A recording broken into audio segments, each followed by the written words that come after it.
أعوذ بالله من الشيطان الرجيم. بسم الله الرحمن الرحيم.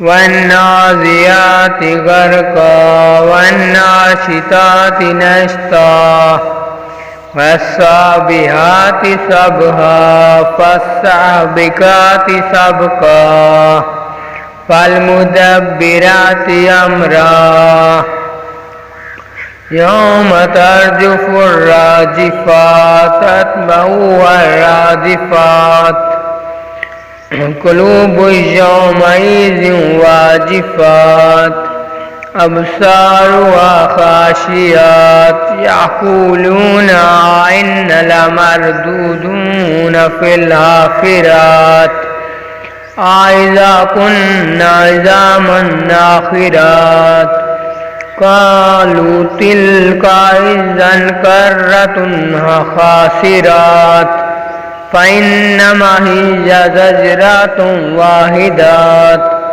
فإذا هم بالساهرات.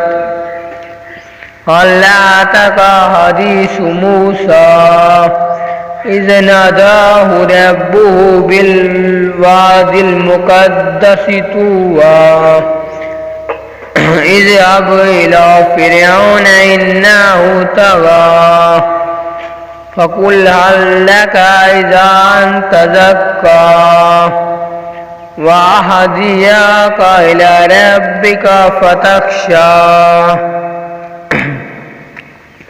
فأراه الآية الكبرى فكذب وعصى ثم أدبر يسعى فحشر فنادى فقال أنا ربكم الأعلى فأخذه الله نكال الآخرة والأولى إن في ذلك لعبرة لمن يخشى أأنتم أشد خلقا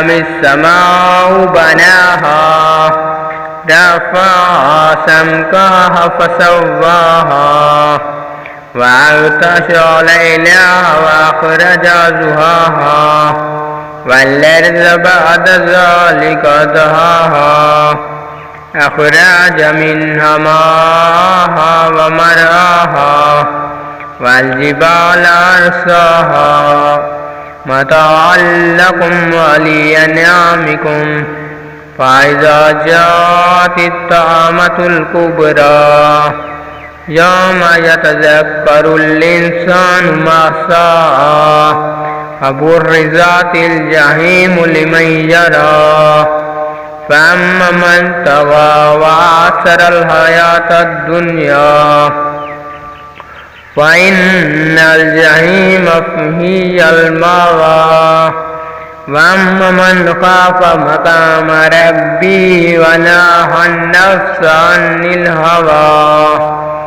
فإن الجنة هي المأوى. يسألونك عن الساعة أيان مرساها فيما أنت من ذكراها إلى ربك منتهاها إنما أنت منذر من يخشاها كأنهم يوم يرونها لم يلبثوا إلا عشية أو ضحاها. صدق الله العلي العظيم.